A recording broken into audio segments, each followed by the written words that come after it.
Mercredi 12 avril 2023, chers téléspectateurs, c'est toujours un plaisir de vous retrouver dans ce journal. Tout de suite, on était des informations de ce jour. Les échanges commerciaux entre Madagascar et le Canada sont florissants. En effet, de nombreux entrepreneurs malagasy ont déjà obtenu des marchés vers ce pays. Pour l'année 2022, les revenus ont atteint jusqu'à 5,2 millions d'euros, annonce la CANCHAM. Et en 2023, la CANCHAM participera à nouveau à la 4e édition de l'inspection économique et commerciale au Canada. Au total, 13 entrepreneurs malagasy s'y rendront pour trouver des débouchés pour les produits locaux. Indiana Martina sur les images de Nzar Hadjiansu. L'artisanat malagasy, les fruits et légumes, le cacao et la vanille, ainsi que les offres touristiques, sont généralement ce qui intéresse le plus le Canada lorsqu'il s'agit de produits de Madagascar. Cependant, il existe encore de nombreuses ressources naturelles à Madagascar qui peuvent être exploitées et exportées vers le Canada, souligne aujourd'hui le Chambre de commerce et de coopération Canada-Madagascar, ou CANCHAM, notamment les secteurs des vêtements et des textiles, ainsi que les produits halieutiques. De plus, le marché canadien est encore vaste et prometteur pour les entrepreneurs malagasy. Il y a toujours eu une assistance pour les entrepreneurs malagasy en vue de l'obtention de marchés au Canada. À cet effet, la mission économique et commerciale au Canada entre dans sa 4e édition cette année. 13 entrepreneurs malagasy bénéficieront de cet accompagnement durant cette mission. La délégation malagasy qui va participer à cette mission économique et commerciale au Canada partira le 8 mai prochain si la 4e édition a été lancée officiellement aujourd'hui sous le parrainage du ministère de l'Industrie, du Commerce et de la Consommation en coopération avec le ministère des Affaires étrangères. La municipalité de Lindin aux États-Unis est jumelée avec la municipalité d'Indouaranfoot. L'ambassadeur des États-Unis à Madagascar est venu à Indouaranfoot ce jour pour informer les responsables communaux sur la coopération entre les deux municipalités. Le but est d'avoir un échange bénéfique pour cette commune. Ratraman Satouf et Sech Hadjianasi. Plusieurs domaines de collaboration et de partage d'expériences pourraient se faire entre la commune de Lindel et celle d'Indouaranfoot grâce à ce jumelage, si l'on ne cite que le domaine de l'éducation ou l'octroi de différentes formations. Selon le maire d'Indouaranfoot, au-delà des matériels, il y a aussi le partage d'expériences et d'échanges d'idées pour mener à bien le développement de la commune. L'ambassadeur des États-Unis est venu rendre visite au maire d'Indouaranfoot pour l'informer de cette bonne nouvelle aujourd'hui.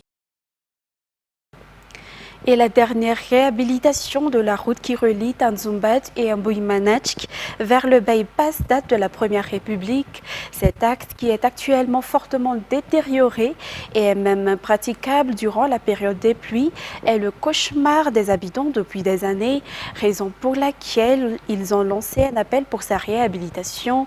Le gouvernement les a entendus car aujourd'hui, les travaux pris en charge par la région Analamink ont débuté.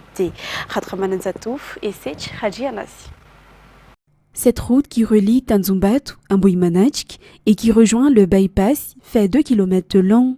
Elle est entièrement au mauvais état et les véhicules ne peuvent même pas y circuler durant la saison des pluies. Cet axe est un véritable cauchemar pour les habitants depuis de nombreuses années. Nul n'a daigné répondre à leur appel malgré leurs nombreuses doléances. Ce n'est que maintenant, grâce au gouvernement actuel, que leur cauchemar prendra fin selon leur déclaration. Cette route sera refaite en pavé, une route reliant 3 districts, à savoir le 2e arrondissement, la commune d'Alassour dans le district d'Avaradjan et la commune de Tanzumbat dans le district d'Assimjan. Le maire de la commune de Tanzumbat, Toufra Koutsouar, a effectué une demande auprès des autorités pour sa réhabilitation et aujourd'hui, les travaux ont débuté. Les responsables qui se sont rendus sur les lieux aujourd'hui appellent tout un chacun à respecter les instructions et à faire montrer de compréhension pour les éventuelles perturbations qu'entraînera cette réhabilitation. Il exhorte également les citoyens au respect des biens communs. Ensuite, 17 185 ménages issus de 52 communes dans la partie sud-ouest de l'île ont bénéficié des 165 tonnes d'aide apportées par le BNGRC, la présidence de la République et ses partenaires à travers la caravane alimentaire. Ces ménages ont été les plus durement touchés par le cyclone Freddy. Il s'agit de poursuivre les actions du BNGRC et aussi de concrétiser les instructions du président de la République ordonnant d'apporter des aides aux personnes sinistrées et gravement touchées par les catastrophes naturelles. Reportage. Les districts de Murumbe, Sakaja, Tuliara 2, Betiuk, Ampani, Beninch, Ankazwa Beruru et Betchouk ont bénéficié des 165 tonnes d'aide de la part du gouvernement malagasy à travers le BNGRC. Aide constituée de riz, d'huile, de légumineux et de divers ustensiles. Les 10 camions qui les ont portés sont de retour dans la capitale depuis hier. Ces aides sont distribuées correctement et sont bien arrivées à destination, selon le directeur général du BNGRC. Ce dernier a précisé que le gouvernement malagasy n'a pas effectué un appel à l'aide internationale pour cette fois. En effet, ce sont le fruit des efforts fournis par le gouvernement, a-t-il souligné. Quant au district de Betchouk, qui n'était pas inclus dans les zones touchées par le cyclone, une aide a été apportée particulièrement en réponse aux appels lancés par les autorités locales en raison des difficultés auxquelles les habitants font face selon toujours les explications. Après les conséquents dégâts laissés par le cyclone Freddy dans la partie sud-ouest de l'île, cette zone se redresse progressivement et les habitants reprennent leur vie quotidienne. Dans un tout autre sujet, afin d'assurer la paix et la sécurité sur le territoire malagasy, les 3 ministres du gouvernement chargés de la sécurité et de la paix se sont réunis hier au ministère de la Défense nationale. Une réunion présidée par le ministre de la Défense nationale et l'objectif est de renforcer les efforts qui ont été déployés pour maintenir la paix et la sécurité dans le pays, en particulier en cette année électorale.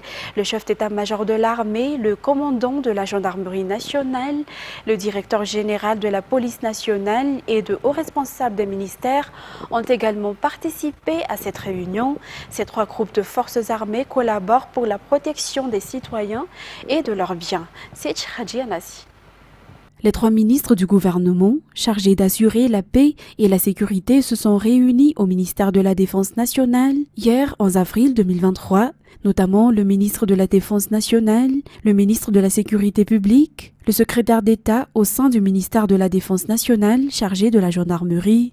L'objectif de cette réunion est de renforcer les efforts qui ont été déployés pour maintenir la paix et la sécurité dans le pays, ainsi que pour coordonner les actions des forces de l'ordre afin d'atteindre les objectifs fixés, notamment l'adéquation des compétences et des connaissances pour obtenir de bons résultats et montrer la solidarité entre toutes les forces de l'ordre.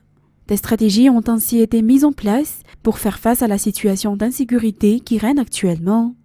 Le ministère de la Défense nationale, le général Joshua Rakutarzan, a annoncé que les 3 groupes de forces armées œuvreront sur toute l'île pour permettre à la population malagasy de vivre en toute sérénité.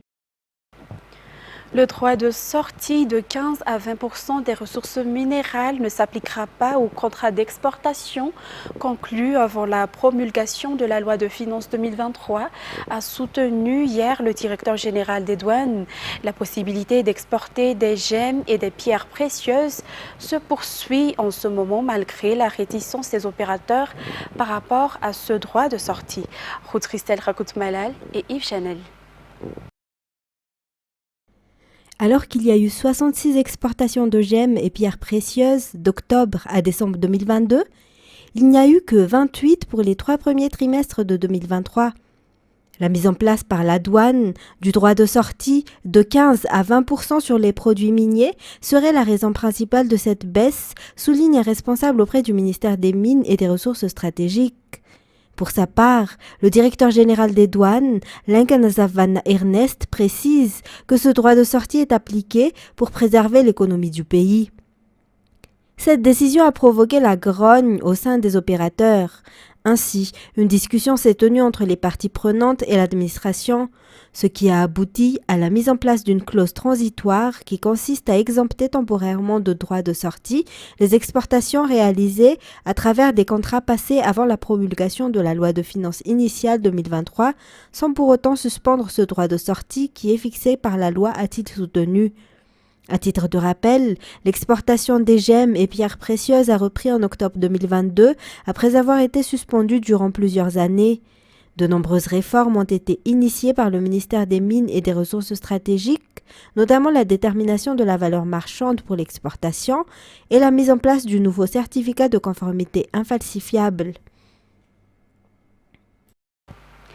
Restant dans ce même contexte, enveloppé dans 57 sachets et pesant en tout 185,60 kg des gemmes et des pierres précieuses telles que du saphir, du béryl, du rubis et de l'émeraude ont été découvertes par le personnel de la direction régionale des mines opérant à la douane de Madingue vendredi dernier, une mesure prise par le ministre des Ressources stratégiques pour lutter contre l'exportation illicite des produits minéraux a permis d'avoir une personne du bureau régional des mines pour assister à l'inspection et effectuer la vérification de toutes les pierres à exporter lorsqu'il y a un conteneur de ressources minérales au port de Madingue, et c'est ainsi que ces pierres ont été découvertes.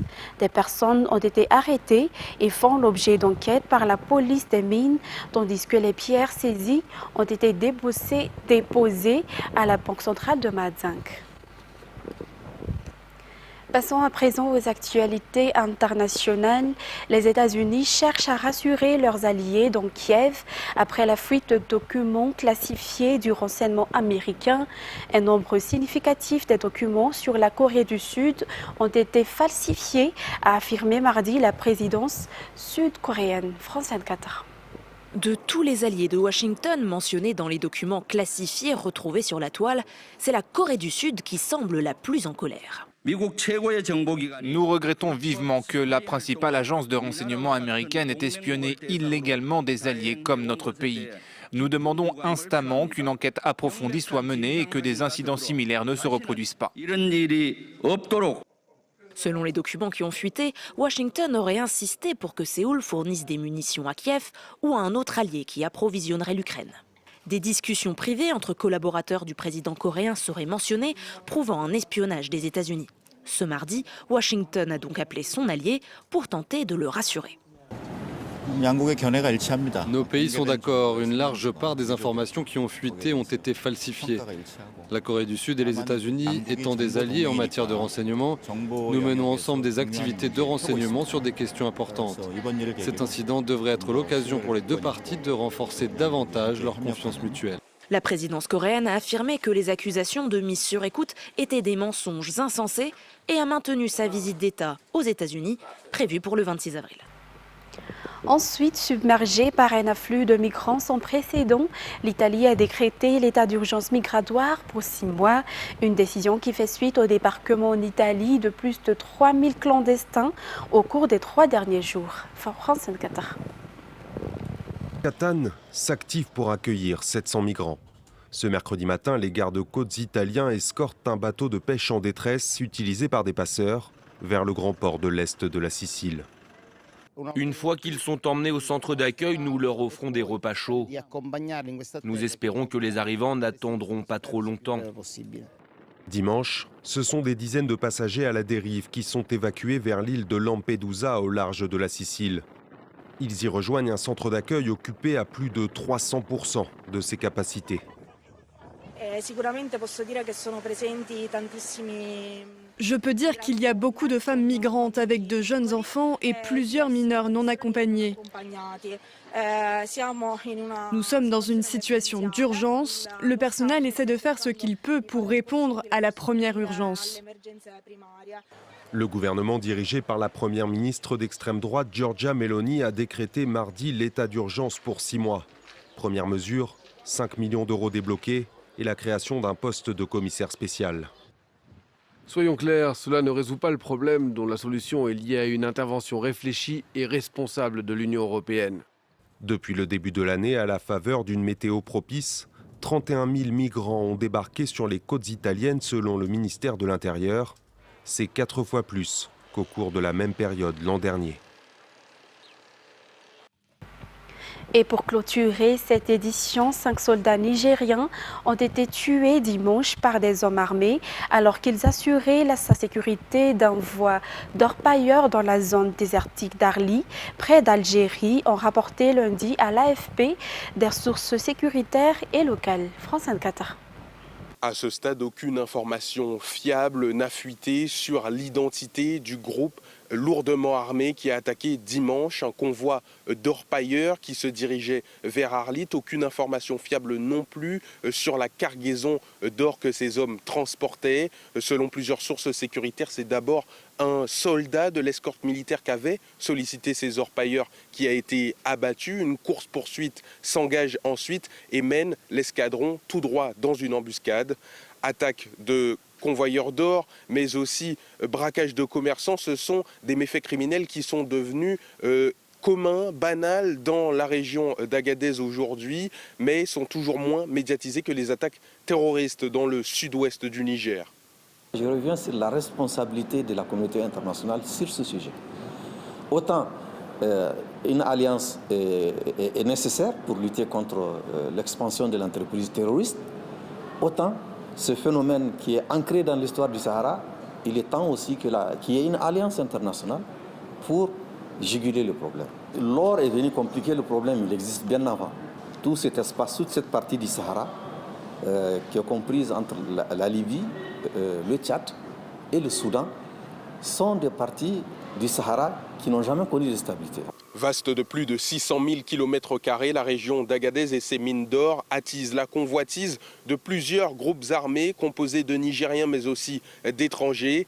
L'agression de ce week-end intervient quelques jours seulement après la visite à Agadez des ministres nigériens de la Défense mais aussi de l'Intérieur. Ces deux ministres étaient sur place pour lancer justement une opération militaire de grande ampleur pour réduire la criminalité dans la région. Mesdames et messieurs, c'est la fin de cette édition. Nous vous remercions de l'avoir suivi jusqu'à son terme. Excellente soirée en notre compagnie. Au revoir.